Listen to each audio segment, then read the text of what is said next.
So this is part 3, the final part of me talking about the films that I got during the Criterion sale this past summer and this month, November. And I just finished editing part 2, which I hope I'm more articulate today. So I have the 2 final films to talk about in this video. So again, continuing in spine number order, we have spine number 707, Il Sorpasso, directed by Dino Risi, and this is from 1962. This is the dual format edition. I'm assuming it's still available in dual format because I got it this summer and I haven't heard any sort of updates on it being out of print in terms of the dual format.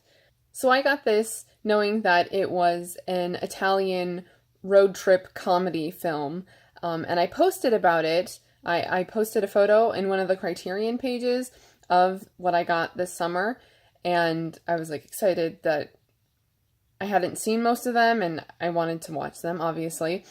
And someone commented on that photo that this has a tragic ending, and so I was like, oh, okay. Oh, and I specifically said that they were like blind buys for the most part, except for the 2 that I had previously seen. And so I was like, why are you telling me that this has a tragic ending?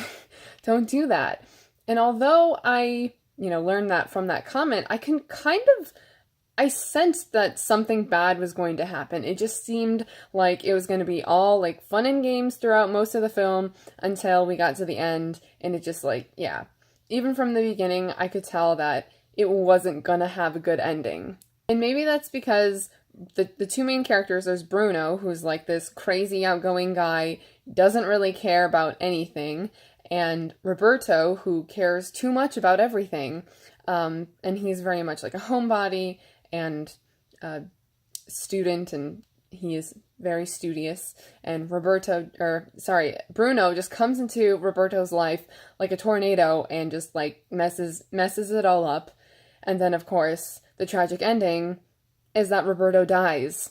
From the beginning, I thought Bruno was so annoying, and I felt for Roberto because I could connect with him a little bit more. I think that his personality is something that I relate to an extent.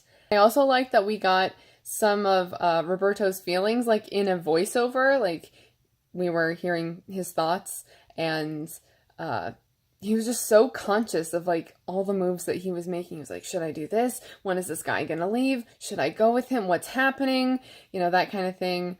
I can't remember if that continued throughout the entire film or if that was mostly just in the beginning when the 2 characters were meeting, but I thought it was a nice touch. And one of the ways that Bruno was really annoying is using that horn of his over and over and over again. I didn't know what it was when I put in the disc, but the main menu is the horn. It's the horn of the car, and it's at one point I think I was maybe 20-30 minutes into the film, and he just kept honking the horn, and I was like, I'm gonna hear this 100 times in this movie, aren't I? And sure enough, it's, oh my god, is there even really a score to this, or is it just, because it's a lot of just natural noises. I'm thinking of scenes when they're at the beach, and unless there's music playing in the setting that they're in, I don't think really there's a score.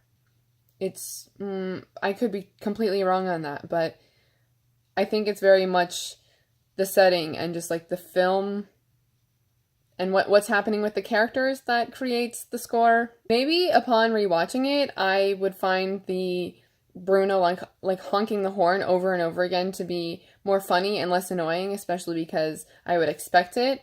And I think that's something else that would come from rewatching it, just seeing more humor in it. And it's funny because it's interesting because it is humorous, and there are some parts that I was actually laughing out loud during, but it still again had this sense of impending doom that I couldn't quite place. And I don't know, that could just be the sort of placebo effect, oh yes, it seems like there's going to be a tragic ending just from that guy's comment. but I think I could have picked up on it had I not been warned beforehand. And I also, maybe more than halfway through the film, I was like, something bad's gonna happen to Roberto, isn't it? And I really didn't want that to happen because he was just like enjoying his time with Bruno and not just like not being himself for a while. And he's just so like pure and innocent, and then he dies. And I was like, are you kidding me? Like, of course it's the character that you, not to say that you'd like rather have one live but like if you had the choice. I have a piece of paper here with some like specific lines or things that happen specifically in the film that I wanted to mention. Most of it has to do with Bruno because he kept on saying things. He just said whatever and constantly contradicted himself, like within the same scene. Whether it was the things that he was saying or it'd be like something he said and then he would like act differently, like his behavior would contradict what he just said. So there was that. And then also I like there's the conversation, like brief conversation that they have in the car when Bruno asks Roberto if he had seen Antonioni's film Les Clis, which is one of my favorite films. And then Bruno says he fell asleep during it, but then he's like, yeah, Antonioni, great director. But I can't tell if he was like being sarcastic or if he was serious. Or if he was like, oh yeah, that great director, and I fell asleep during his film. I think that's like, you know, the sort of like poking fun at it that he was trying to express. I just didn't pick up on it that much. There's also the part where they're visiting Roberto's family and they have a grandfather clock, and Bruno finds the clock so annoying and he doesn't like it. He keeps going off. And I'm like, what does he mean? It's annoying. He doesn't like it. That's him in his car all the time. So again, a sort of like contradictory aspect of Bruno. And one of the lines that stuck out the most to me is when Bruno calls himself alone as a stray dog, because I was like thinking about it, and I just really think that's probably the truest line that he says in the film, and the one, it just really accurately describes him, because I mean it's a road trip film and he goes from one place to the next to the next to the next, and he's constantly on the move. There's not anything that he's really committed to, and even after he says that line, he like immediately moves on within the conversation and jokes about things, and like he has this one line of sentimentality and then just like shrugs it off. And then also it was really surprising to learn that he has a daughter and like had a wife. Like they're not together anymore. So that was really surprising, because he just doesn't, I mean, he does seem like the character that could be part of his past. And once that was introduced, I definitely wasn't expecting the daughter to continue to be part of the story. I think pretty much almost the rest of the film, she's in it. And I also think that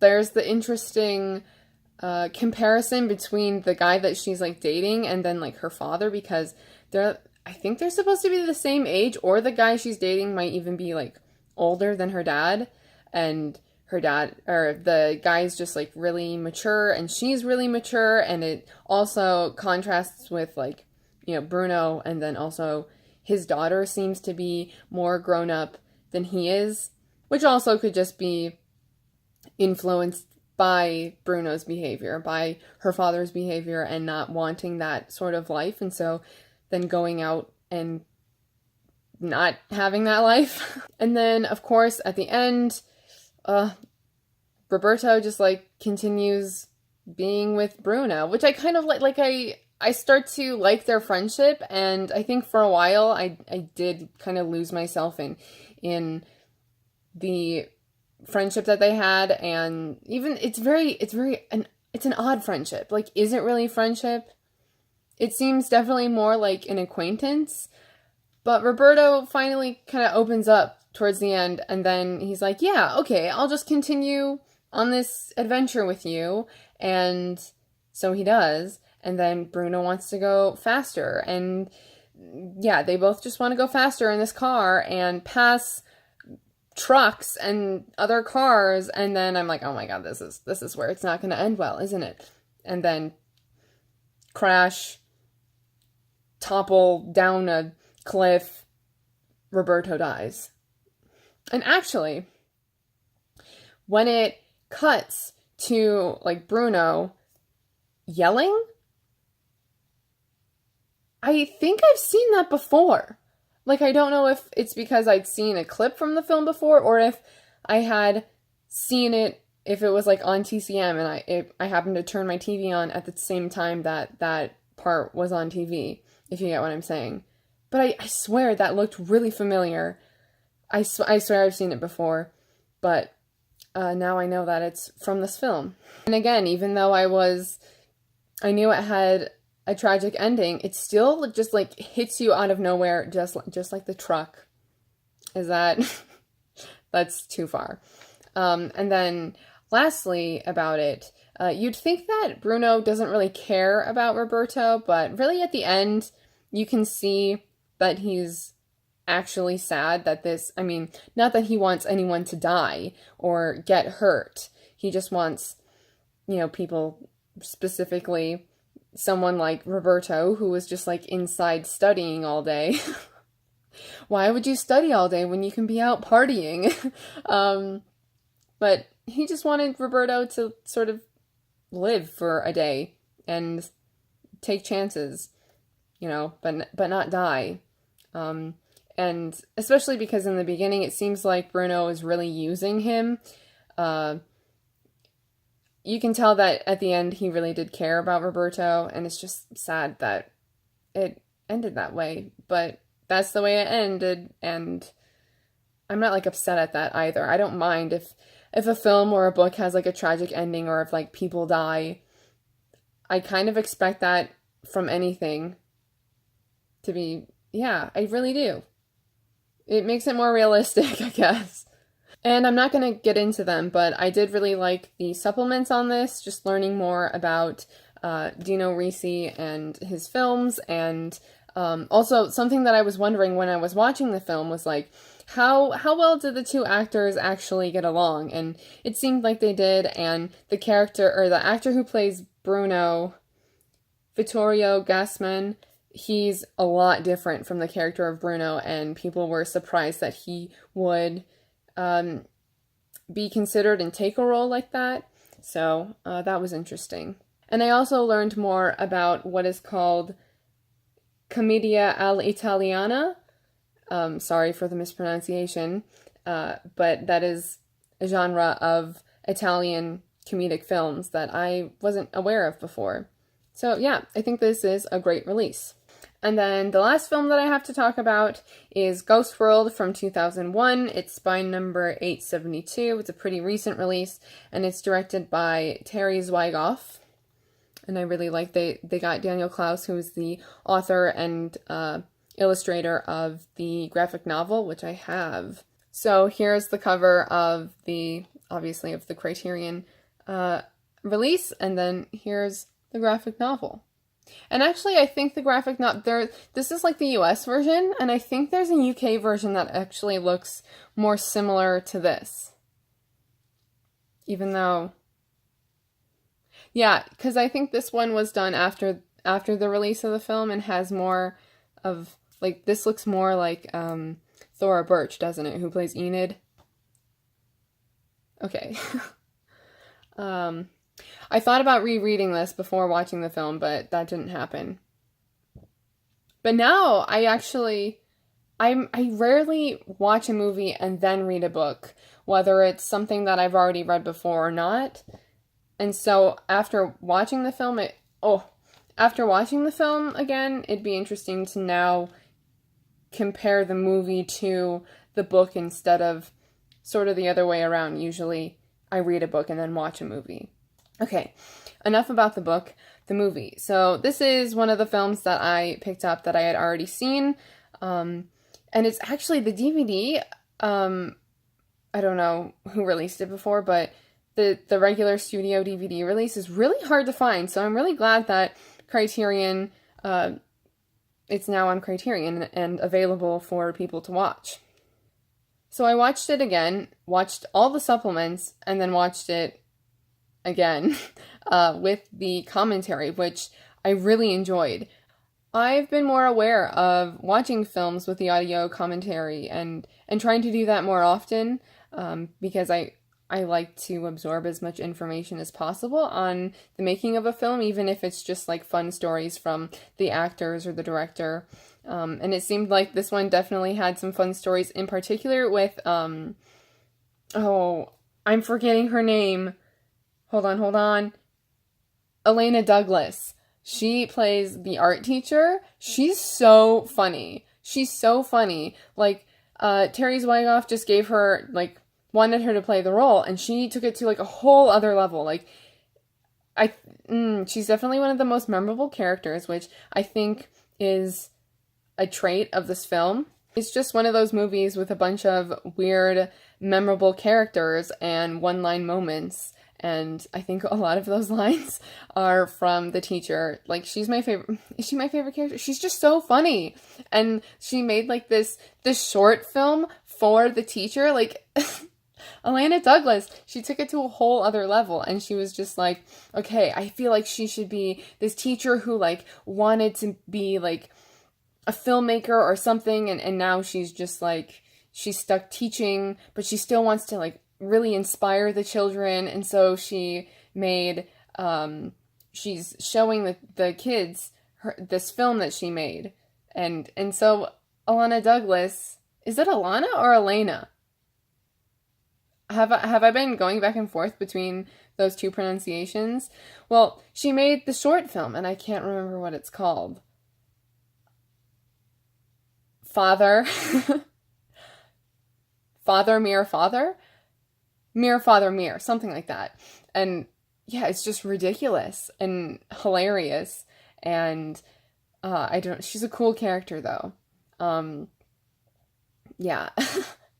I really do like Enid though. I think that she's definitely an extreme character, and I think that maybe if you were older, you would think of her as being over the top and sort of bratty, or I don't know, just not have a great impression of her. But maybe also if you, like, grew up in the same, if you were maybe her age at the time that this film takes place, then maybe you could relate to her. I don't know. I could see this film not being greatly received nowadays, especially because I feel like we have the tendency to analyze things in an over-political sense. And with this, there are certain terms and maybe things that are said that kind of rub you the wrong way, which can be seen as bad or offensive. But at the same time, I think the film is kind of aware of that. I think it's aware of the certain terms and slurs that it's using, and it's not shying away from that. Like, it just shows that, especially for the time, things like this were said, and the film isn't censoring it. So I like Enid, and I think she's a fun protagonist for the story. And Rebecca, this character, like, really she really becomes more of a supporting character, especially once Seymour comes in, which I really like that he is part of the story more. So this is actually a major difference from the graphic novel. Seymour really isn't much of a character. He's just the character that they, I guess, prank into meeting. He like has this personal ad. He's like, hey, we bumped into each other at the airport or someplace. You were wearing this yellow dress. If you remember that and see this ad, then call me. And so then they call, pretending to be the woman, and say, like, hey, meet me at this diner. And then they just go basically to watch him come to the diner and then be stood up because it wasn't really her.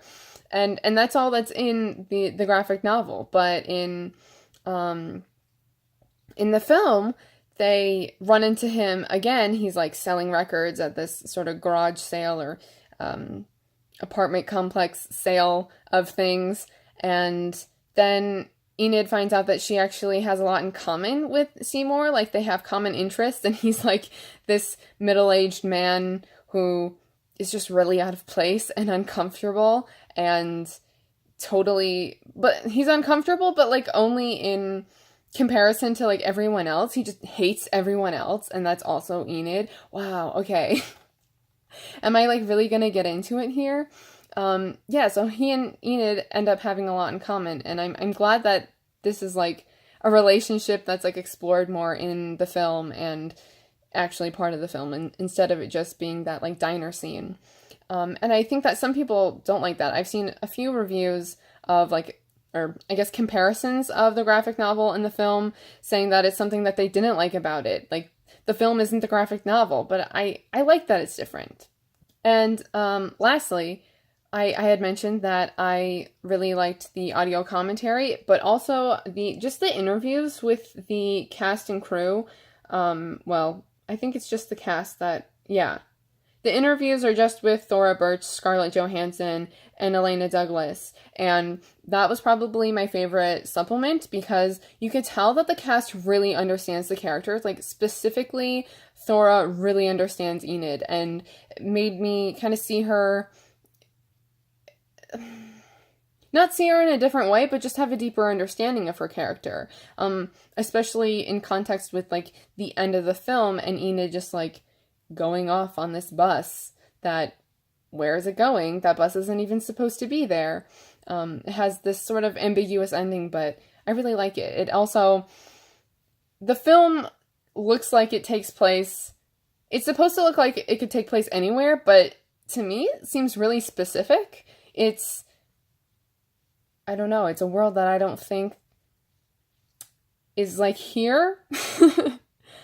Like, it just seems to me, you know how animated shows have this exaggerated setting sometimes? That's what I feel like it's like a not real place. Maybe that is exactly what they were going for, and I'm just confusing myself. Yeah, so I think the cast really understands the characters that they play, but also they understand the characters in the film in context of when it takes place. I've said specifically too often, haven't I? But they were also really aware of the things that started coming around that time, or started to become really popular soon after the film was released, like the internet and, you know, just factors that would make the film completely different had the setting and had the time been a few years off. Which also, I think the story would be, did I just say story? But I think the story would be completely different if the internet was more present, or had a presence at all in the film, because it doesn't. And that, obviously, just for Seymour to be a character who has such niche interests, and same for Enid, like, that would be so different. Like, they would love the internet, I think. That's like me. Oh my god, okay. I'm gonna run out of time. Because I was just thinking, the internet nowadays, like, people have such specific interests. Oh my god, I've said specific too many times. Oh well. But really, people have such specific interests, and like, you and another person could have really similar taste in music and like certain genres that are, you know, the same, but have knowledge of completely different artists of those genres. And just, we have everything at our fingertips, literally, because of the internet, and because of the internet, we're able to be aware of so many things and learn about so many things and be introduced to things and discover things. And I'm gonna run out of time, but yeah, so I have to stop talking about Ghost World because I have to do my outro, which is just thank you for watching, and tell me what you think about these films. If you have seen them, yeah, this is the end. This is part 3. So, yeah. Thank you for watching, and I will see you in my next video. Bye.